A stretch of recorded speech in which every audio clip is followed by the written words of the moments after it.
Welcome to the Money and Flow podcast, where avocado toast and stocks meet. Did you know that women and women of color don't talk that much about money? And did you also know that the health and wellness community is a $600 billion business? And did you also know that women aren't in the forefront when it comes to decision making with our health and wealth? We're here to change that. This is the first podcast that focuses on wellness and money. This podcast is targeted for women and women of color, specifically in their 20s and 30s. And without further ado, your host, Eugenie George.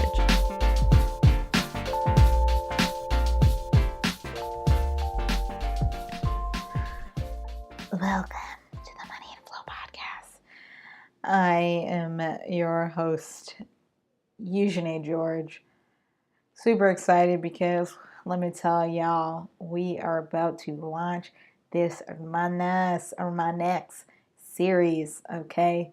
We talked about Hermanas in October during the National Hispanic Heritage Month, but today we're going to talk about some history. We're going to planet money this shindig. Now, my guest co-host, she will be on the podcast, the next podcast episode, which is Shanice Barona, and she is an Afro-Latinx woman, and we're going to talk to her about kind of the ups and downs of the Afro-Latina experience. We're going to talk about, we're reading a book called Make Your Money, Honey, which is by a Latinx entrepreneur. So I'm excited to read that. Amanda Abella. Anywho, big fan. I know that some folks are probably thinking, why do we separate different series based off of race? Well, the truth is that we all have money stories that we need to uncover. And the goal for each of these series is to break down some limiting beliefs when it comes to our money. But it's very, very important, particularly if you are in financial planning, to understand that based off of your race, your ethnicity, your culture, there are some things that are different than another culture. But we do have this shared feelings and shared money stories. So today we're going to talk about the money story of the Latinx in America story. All right. So the Latinx, we say Latinx because Latino is gender based. So oftentimes people are now saying Latinx with an X at the end. And as we know it, the Latin and Hispanic community is the fastest growing group in the United States. So it represents 18% of the population.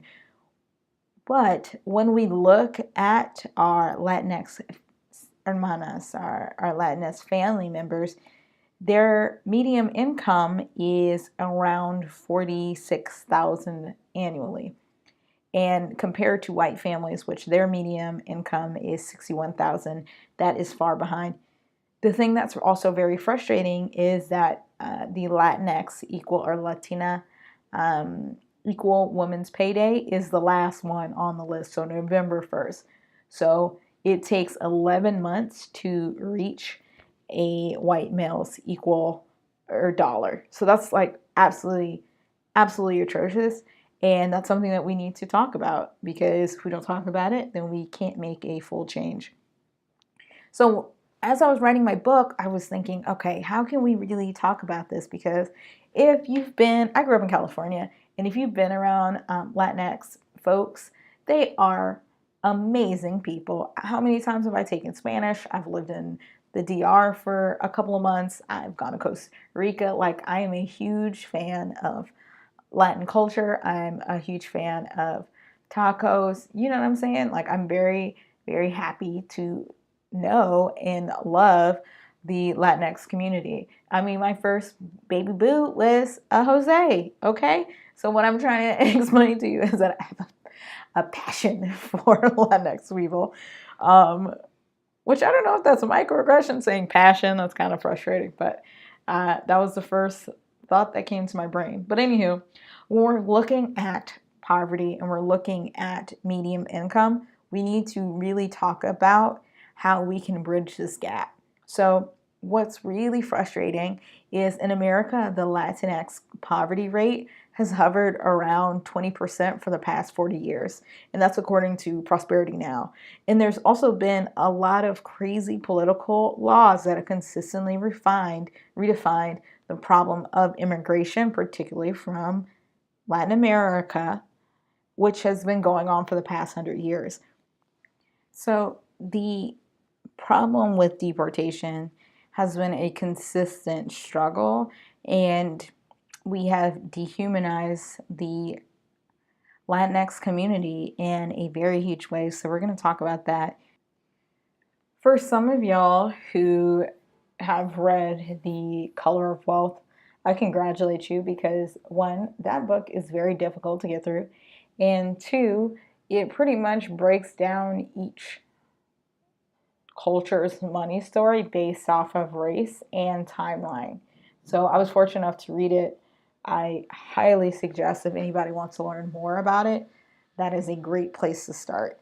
So for starters, and I say this, and I'm going to say this on our Asian Boss Babe series too, the fact that we lump a whole group, a Latinx group, into one category is problematic as a whole. There are so many different cultures, there are so many different ethnicities within Latin America. So to say that it's just one type of person is a problem. Another crazy problem is for some of us Americans, we still put everyone in the same demographic. We keep saying everyone is Mexican. Y'all, we need to get it together. We need to get it together. And there's been multiple times where I've talked to Black people and they've been like, this person's Mexican. It's like, no, this person is from El Salvador. You better get it together. We need to help each other. We need to build each other up. We need to learn where people are from. Not every Black person is from here. I have so many friends that are Jamaican and Haitian and Nigerian. To say that you're just African is a outrage. To say that someone is Mexican is an outrage. So let's just break that down. But let's now look at the numbers, okay? So for the past 100 years, the Latinx community has been subject to constant deportation laws, and there has been a slew of mass deportation. And y'all know what's happening right now. It's not the first time. We have perfected this idea for a long time. And I don't want to be, it's hard not to be political because at the end of the day, people's lives are being taken away when it shouldn't be. So, for instance, in the Great Depression, people were fearful of not having enough money, particularly white people. And there was a large push for Mexican American immigrants in 1929 to leave. So President Hoover, he had those Hoovervilles. That's for the my AP history folks.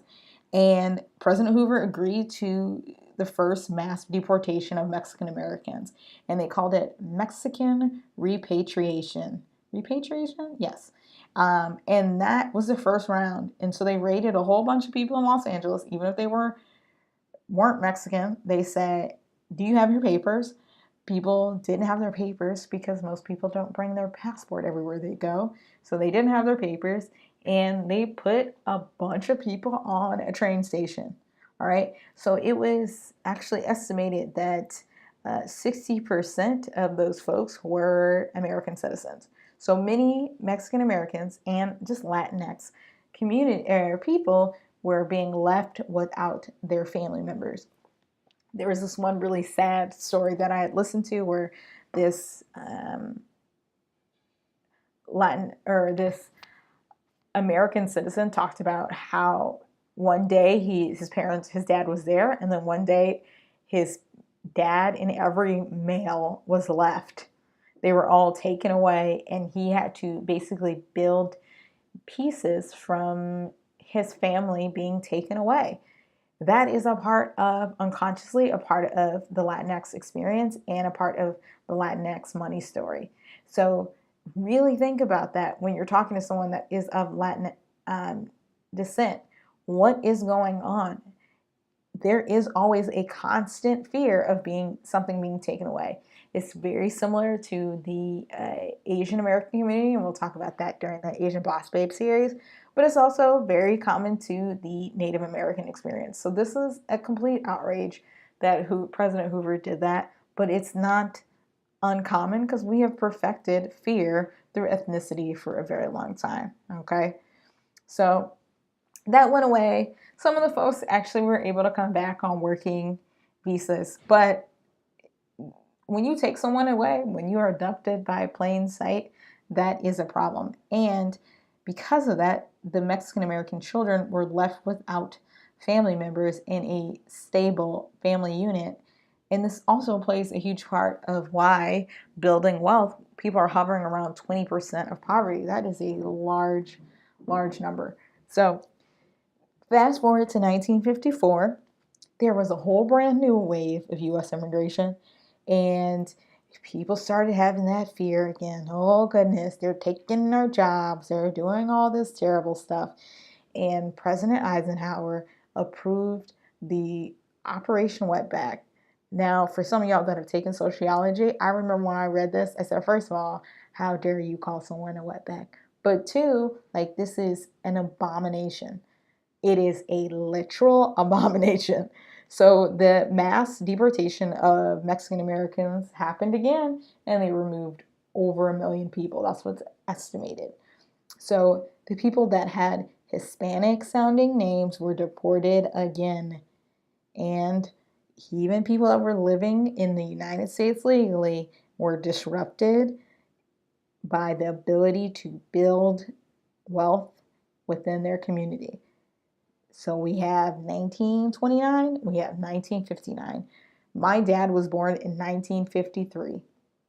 Okay, my grandmother was born right around the Great Depression. So this is very close and very normal. It's been normalized in our family's generation, in your parents' generation, in your grandparents' generation. So I want you to think about that as well. So right now, as we know, is a crazy deportation push.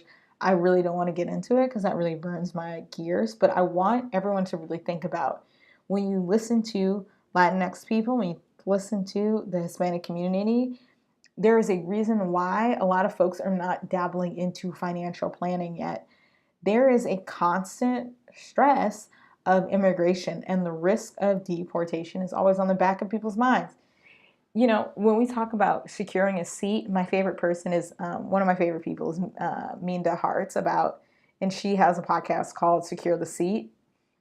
It is very real for if you are a Latinx woman to have to think about all of those things. And it might not be in your immediate consciousness. Like I have some friends that are doing pretty well, so I wouldn't say that's all the Latinx folks, but we all have intergenerational trauma.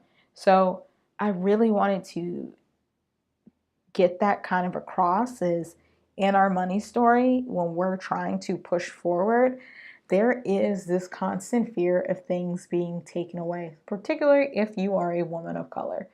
Now, everybody has a different money story. I'm not going to say that's every single person. I'm pretty sure Blue Ivy does not have this problem. You know what I'm saying? But what I'm saying is that these are the stories that we need to pay attention to. So I hope y'all enjoyed that. This was a little very woke bay, very intense conversation. And I really didn't give out action plans or ways to combat that because I didn't want to make light of the problem. So the next couple of episodes, we're going to talk about activating being Latinx individual, how they can activate their money. We're going to talk about entrepreneurship within the Latinx community. At the end of the day, like I've said multiple times, I support millennial women and women of color, but at the end of the day, I'm all about us building wealth. We need to build wealth so that we can change the way people think. We need to change the conversation. I love all y'all, and I'll talk to you soon.